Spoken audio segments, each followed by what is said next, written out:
हरि ओम मा पवित्र पवित्रो वा सर्वावस्थांगतो विवा यः स्मरेत पुंडरीकाक्ष सवाह्याभ्यंतरः शुचि। अब बताओ ये मंत्र है किसका? है तो ठाकुर जी का ही मंत्र। वो ठाकुर जी के मंत्र से ही ठाकुर जी को पवित्र कर रहे। तो ठाकुर जी बैठ गए और ठीक है करो भैया। और गोविंद स्वामी जल का पात्र लिए पीछे आए और ठाकुर जी पे छींटा मारते मारते और पुंडरीकाक्ष पुनः तू जैसे ही कहा सोई धक्का मार दिया ठाकुर जी को, श्रीनाथ जी को मारा। ठाकुर जी गोविंद कुंड में गिर गए। उतनी देर में टंकोरा बज गया मंदिर का, जतिपुरा में श्रीनाथ जी का पट खुलने का समय हो गया और ठाकुर जी दौड़े।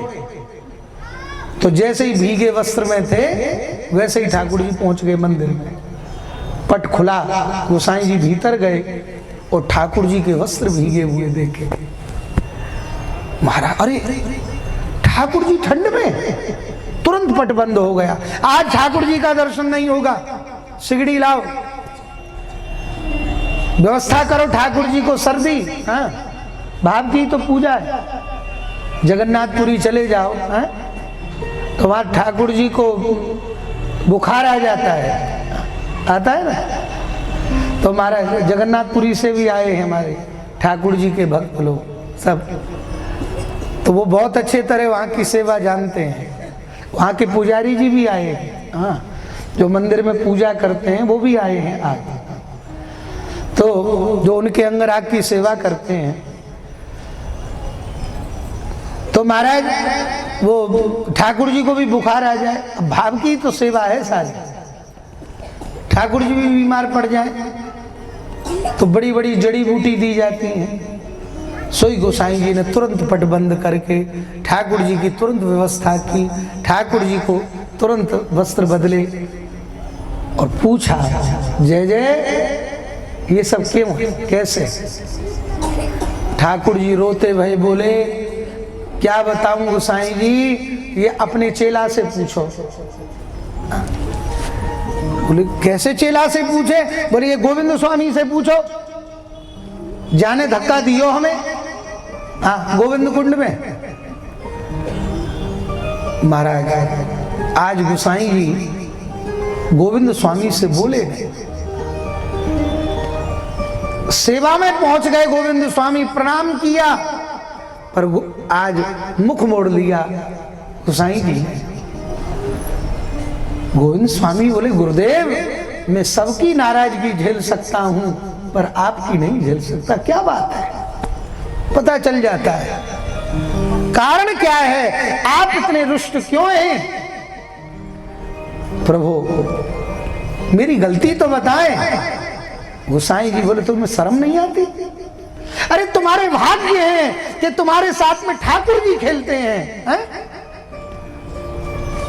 बड़े बड़े शेष महेश कितने कितने उनको अपने साथ रखना चाहते हैं और इस युग में ठाकुर जी तुम्हारे प्रत्यक्ष दर्शन दे रहे हैं तुम्हें, और तुम्हें शर्म नहीं आती? ठाकुर जी को गोविंद कुंड में धक्का दे दिया। ठाकुर जी गोविंद स्वामी बोले अच्छा ये छलिया कन्हैया को चक्कर है, उन्होंने ही शिकायत करी है हमारी आपसे। बोले हाँ धक्का दिया। स्वामी जी बोले तो ये तो बता दई कि धक्का दे दिया, पर अपने लाडले ठाकुर से ये नहीं पूछी धक्का क्यों दिया। ये तो पूछते, सामने ले आए क्यों क्यों धक्का दिया। ठाकुर जी बोले क्यों क्यों दियो, वैसे ही दे दियो। हाँ गोविंद स्वामी जी बोले महाराज हम असलियत बताते हैं कि आपके सामने भी झूठ बोल रहे हैं। बताओ। बोले आप तो मंदिर में इतनी पवित्रता रखते हो, हैं सकरे निकरे का विचार करते हो, पवित्री बनकर रहते हो, और ये वहां स्वबच के बालक के साथ में खेल रहे थे, तो पवित्री होना आवश्यक था, तो हमने मंत्र बोल करके बस धक्का दे दिया। गोसाई जी की आंखों में आंसू आ गए, रोने लगे। बोले धन्य हो कि सोई हित करे बाल कन्हैया कि सोई हित कर, बाल कन्हैया कि गोविंद के घर आवे। माई घनश्याम भक्तन के बस आवे। ये भक्तों के बस में आ जाते हैं। गोसाई जी बोले भैया तुम जानो और जे जाने, हमें मतलब नहीं है। सच्ची बात यही है। इसी बात को ये कह रही हैं, आपने हमें सनाथ कर दिया प्रभु, आपकी कहां तक कृपालुता का वर्णन करें। इंद्र ने भगवान की बड़ी स्तुति गाई। अच्छा देखो, ब्रह्मा जी ने इतनी लंबी चौड़ी स्तुति 40 श्लोकों में गाई, इंद्र ने, और वो भी छंदालिक श्लोक हैं। और यहाँ इंद्र ने केवल 10 श्लोक, वो भी साधारण श्लोक हैं, भगवान की स्तुति गाई और भगवान प्रसन्न हो गए। क्यों? क्योंकि जब आपने गैया बछड़ा चुराए तो 1 साल के लिए ब्रजवासियों को मुझसे अलग कर दिया, और मैं ब्रजवासियों से अलग नहीं होना चाहता। प्रत्यक्ष अनुभव करते हैं भैया, ब्रजवासी तो श्री ठाकुर जी का, हाँ, छुप के अनुभव नहीं करते हैं, प्रत्यक्ष अनुभव करते हैं। उत्सवों पे आप ग्रामीण अंचलों में चले जाएं, अब वृंदावन तो बहुत आधुनिक दौड़ में शामिल हो गया, सबको हाई पैसा ज्यादा चाहिए।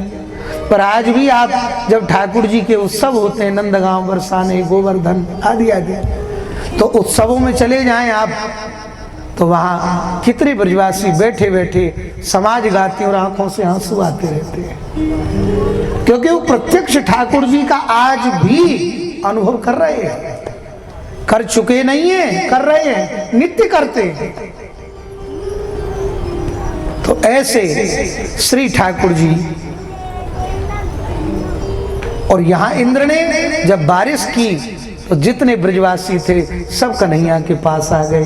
तो ठाकुर जी कहें कि जो ब्रजवासी इंद्र के द्वारा सब मेरे पास 7 दिन तक रहे, तो मैं इसे इंद्र को क्षमा कर दूं, हाँ, इनको मैं अपराध नहीं समझ रहा हूं। इधर दूसरे दिन एकादशी पड़ गई। श्री नंद बाबा एकादशी व्रत रहे। एकादश्याम निराहार समाभ्यरच जनार्दनम स्नातुम नंदस्तु कालिंद्याम द्वादश्याम जलमाविश। नंद बाबा एकादशी व्रत रहे। कल भी एकादशी है, कल जया एकादशी है। पहले षटतिला एकादशी पड़ी और कल है जया एकादशी। तो जैसे पिछली बार तुलसी अर्चन का क्रम हुआ, ऐसे कल भी यहाँ 9:30 बजे के बाद तुलसी अर्चन का क्रम रहेगा। तो जिन्होंने नहीं किया हो वो अवश्य करें। तो एकादश्याम निराहार, बाबा एकादशी व्रत रहे और निराहार, कुछ खाया पिया नहीं। बाबा आधी रात को ही उठ गए और उठ करके बाबा श्री यमुना जी में स्नान के लिए चल पड़े। वरुण के पहरेदारों ने बाबा को पकड़ दिया और जैसे ही पकड़ा और ले गए जल में। सवेरे बाबा जब नहीं आए तो मैया यशोदा रोने लगी। क्यों रो रहे हैं? कन्हैया बोले बेटा तुम्हारे बाबा जमुना जी में डूब गए, कोई पकड़ के ले गए। श्री ठाकुर जी बोले चिंता ना करो, मैं लेके आऊं। और ठाकुर जी पहुंच गए वरुण लोक में। यहाँ वरुण लीला का अर्थ क्या है? यहाँ वरुण लीला का अर्थ है, ये इंद्र के लीला के समान ही वरुण लीला है। इंद्र लीला में 3 बातों को मुख्य रूप से केंद्रित किया गया है। पहला है भगवान के समर्थ बल की विशेषता। संसार में भटकने का लाभ नहीं है, एक ही साध है सब सध है। ऐसे को पकड़ लो कि जहां महाराज फिर भटकना ना पड़े। तो श्री कृष्ण जैसा सामर्थ्यवान है कौन? अरे योग क्षेम वहाम्य हम, जो योग क्षेम भी अपने भक्तों का कर देते हैं। तो पहला। दूसरा, भगवान की कृपा।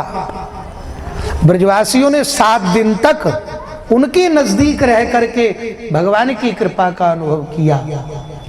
और तीसरा, इंद्र के अहंकार को मिटाना। भगवान अपने नजदीक रहने वाले व्यक्तियों के हृदयों में किंचित मात्र भी अहंकार नहीं रहने देते। यदि किंचित मात्र भी किसी के अंतःकरण में अहंकार है, बोलो संत भगवान की। बहुत ध्यान से समझिएगा साधक लोग, जिसको भगवान अपनत्वता की श्रेणी पर ले जाते हैं, जिसको अपना मानते हैं, उसके अंतःकरण में उसके किंचित मात्र भी अहंकार को भी नहीं रहने देते। आपके लिए दृष्टांत के रूप में प्रसंग है श्री नारद जी का। रामचरितमानस से श्री नारद जी को विश्वमौनी से स्नेह हुआ और बिछड़ने के बाद दुख हुआ। भगवान को दुख देने की क्या आवश्यकता थी भाई? हाँ, हम लोग तो बेटा बेटी भाई बंधु इनको बहुत बड़ा दुख समझते नहीं। कामासक्त व्यक्ति का दुख सबसे भयंकर होता है। इसलिए तो गोस्वामी जी को लिखना पड़ा, कामी नार प्यार जिम जिम लोभी प्रिय दाम। महाराज, कामासक्त व्यक्ति का दुख भयंकर माना जाता है, क्योंकि वो तड़फन गोस्वामी जी ने महसूस की है अपनी रत्नावली पत्नी के प्रेम में। इसलिए गोस्वामी जी को लिखना पड़ गया। और विश्वमौनी के जाने के बाद इतनी पीड़ा हुई नारद जी को, इतना क्रोध आया, इतना भयंकर दुख हुआ। ये सबसे बड़ा दुख है। शास्त्र ने जहां इंगित किया है, आप कहेंगे नारद जैसे महात्मा और उनको ऐसा दुख देने, कुछ और दे देते, ये दुख देने नहीं, सबसे बड़ा, सबसे ऊपर। क्यों? क्योंकि जब भगवत भक्त को सबसे उच्च श्रेणी में बिठाते हैं, जब अपने हृदय तक लाते हैं, तो महाराज उसके लिए, उसके जीवन में किंचित मात्र उसके भीतर अहंकार रहना नहीं चाहिए। और वो अहंकार नष्ट कहाँ से होता है भैया? जब बहुत दुख होगा तब अहंकार नष्ट होता है। अहंकार ऐसे नष्ट नहीं, खूब चाहे अरे हम तो बिल्कुल अहंकारी नहीं है, तुम्हारे कहने से क्या होगा? अपना भीतर तो देखो कि हम तुम अहंकारी हैं कि नहीं। अरे छोटा मोटा अहंकार तो दूर होता नहीं हमसे, चलने फिरने का अहंकार तो दूर नहीं कर पाते। भीड़ में पहुंच जाए, किसी ने कोहनी मार दी, अच्छा हमें धक्का मार दिया तूने, क्यों भाई? तू भगवान है। क्योंकि वहां भीतर थोड़ा भी अहंकार रहता है हमारे, क्योंकि वहां अंदर भी अहंकार बैठा है कि हम इतने धनवान तो हैं कि पैसा खर्च करके महाराज जहां जाना चाहें वहां पहुंच सकते हैं। धन का अहंकार थोड़ा भी रहता है, वो जाता नहीं है। और जिन पर धन भी हो, सुदामा की तरह त्रैलोक्य की संपत्ति भी हो और उन्हें अहंकार ना हो, इसे ठाकुर जी की विशेष कृपा समझो।